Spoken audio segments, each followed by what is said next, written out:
ветер дурной, в ушах свистит. Так боюсь, что не получится особо поснимать, потому как слышно не будет ничего. Но все равно попробуем. Вчера на огород не выходила, мокро очень сильно, но вчера был первый день без дождя.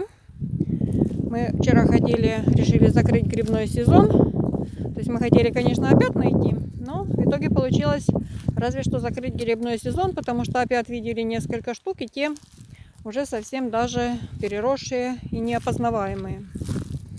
Вышла я на огород посмотреть, что тут можно сделать, что нельзя, как тут обстановка. Ну, скажу я, сегодня день, конечно, хороший, солнечный, до обеда было даже тихо, сейчас ветерок, хотя вот для того, чтобы проветрилась, провеялась грядка и можно было тут что-нибудь делать, это даже неплохо. Мы вот пришли к артишокам. Артишоки все-таки цветут худо-бедно. Есть надежда, что, может быть, у меня таки вырастут семена в этом году. Хорошие такие корзинки. Очень надеюсь. Еще вроде в ближайшие дни морозов не обещают. Обещают там на ночь 0. 0 для артишоков не так страшно. А остальные кусты через пару дней, потому что сейчас очень мокро, попробую выкопать и попробовать еще один способ хранения. Никак я не могу как-то с ними определиться, чтобы их перезимовать. То есть пару раз я маточники зимовала, но они были небольшие. Зимовала в цветочных горшках в доме. Но здесь маточники большие кусты. И, конечно, в доме у меня не получится их зимовать. Нет у меня сколько места. Это и достаточно большое пространство надо. Большой горшок надо. И много света надо. Нет у меня таких условий. Если сейчас я еще с горем пополам и могла бы их как-то разместить, то ближе к весне это будет вообще нереально, потому что будет рассада. И все это как-то надо поместить. Поэтому даже не буду пытаться их забрать в дом. Пробовала я их зимовать, выкапывать, как георгины высыхают. Но есть еще у меня один способ. Зимовала я в прошлом году так датуру. Обычную белую большую датуру, которая тоже не зацвела. Тоже, чтобы сохранить как вид, я выкапывала корни и заворачивала их плотно в пленку, оставив только вершки. И вот таким способом они перезимовали очень хорошо. Не погиб ни один корешок. Поэтому попробую я тот же номер проделать с артишоками. Тут такое получится, значит получится, не получится. Такая судьба ихняя. По причине все равно их или перепахать, так как все остальные я уже пробовала. Когда-то они мне росли на той территории, где не пашется, где не обрабатывается трактором, и была теплая зима, то они перезимовали. Но после этого больше я их там не садила, как-то не сложилось. Там земля плохая, слабые растут. И весной я и собиралась, но весной как-то руки не дошли, если честно. И пробовала я пересаживать уже отсюда, с пашни, пересаживать туда на сторону сада, прикрывать их. Ничего не получается, они пропадают. Поэтому этот способ не получается. Единственное, что вот это могу попробовать еще таким способом сохранить корни. Почему так я стремлюсь сохранить корни? Конечно, вот это их несколько сортов здесь. Вот этот вот сорт, он все-таки более вероятно, что я успею собрать с него семена. Есть надежда. Уже когда первый заморозочек их прихватит, я его еще срежу со стеблем. Еще поставлю, он еще немножко постоит. И я так думаю, что он дозреет. Но вопрос состоит в том, что вот это вот другой сорт. И вот этот сорт, он растет более крупный куст, дает более еще крупную корзинку. Но он больше, я бы сказала, двухлетний. Он на первый год очень часто не зацветает. У меня он был практически вывелся, но в этом году я купила опять новые семена. И опять он мне вот попался. Его здесь несколько кустов, и ни один из них в этом году цветонос не выбросил. То есть ему было мало времени. Его или сеять надо очень-очень рано, ну вот буквально уже через месяц его надо сеять. Или же зимовать маточники. Вот когда в более давние года я зимовала маточники в доме, вот таких вот поздно посеянных, они были не очень большие, зимовались в доме. Даже было такое, что зацветал он у меня на окошке. Тогда на следующий год растет мощный куст и очень хорошо цветет. Слушаю, что-то гудит. Уже подскакиваем, когда что-то гудит. Хотя в последнее время самолеты и не летают. Но как-то стрёмно. Нет, это где-то косилка у кого-то косит.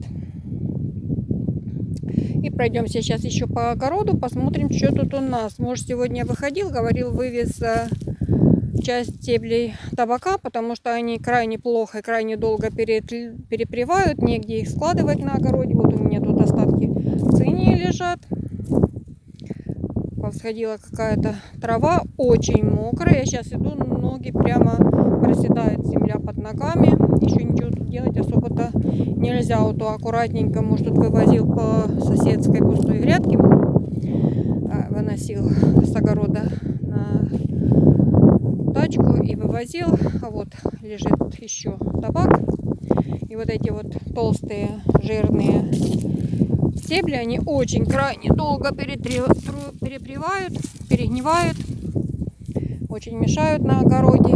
Конечно, в некоторых случаях люди делают табачные смеси и добавляют их в табак, но это очень малоценное сырье. Муж мне готовит табак только для себя, поэтому он их не использует.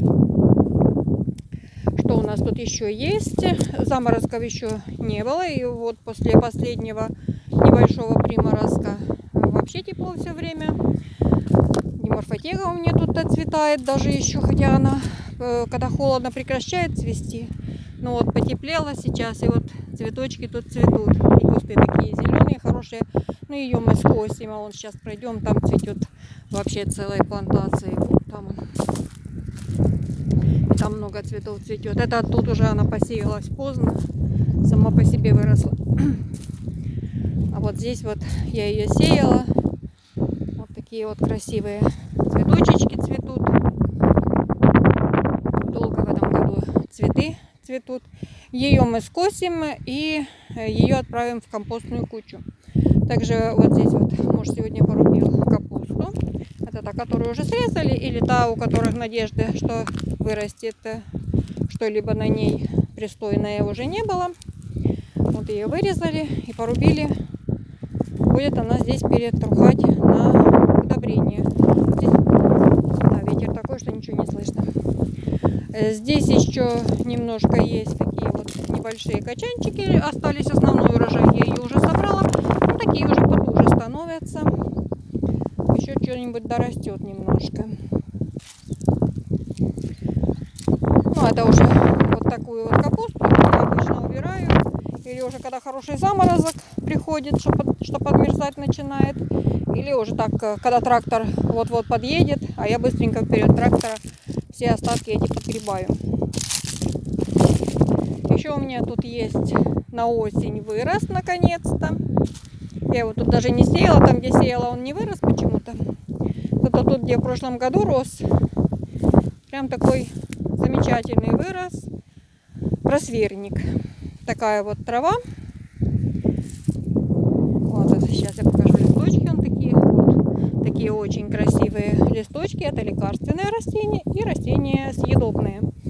Его листочки можно использовать для приготовления голубцов или долмы, как виноградный лист быстрее, потому что он гораздо мельче от капустного.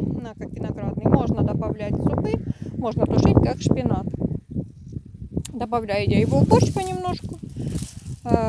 Сырой мне он не нравится, хотя его можно весной добавлять в салаты. Вот тут куст, который с самой весны растет.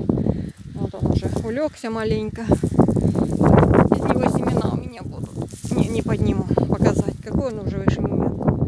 Цветет он маленькими вот такими беленькими цветочками, невзрачными.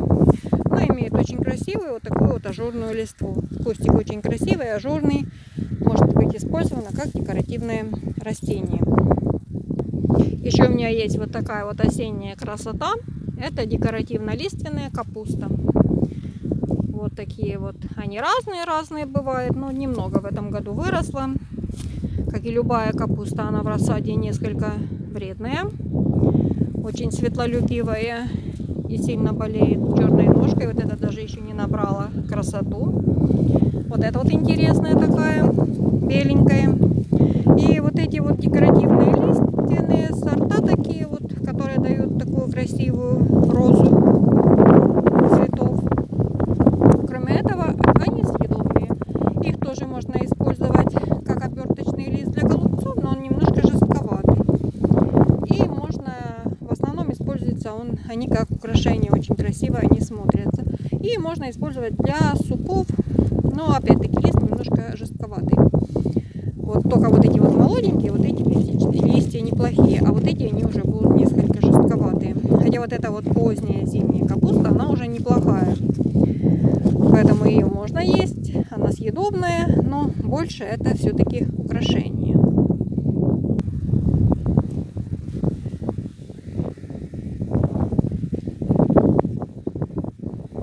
Еще вот у меня есть шафран осенний. В этом году что-то мало его совсем осталось, надо его отсюда пересадить. Здесь очень плохое место. Это шафран осенний, шафран настоящий, как раз тот, который самая дорогая специя. Вот у нее собирают вот эти вот оранжевые, как бы их показать.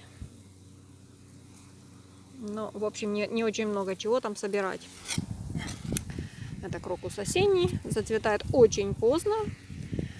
Обычно, когда заканчивают цвести безвременники, начинает зацветать он по времени. Это где-то середина октября, конец октября, начало ноября. Очень поздний. Он бывает цветет уже даже после первого снега.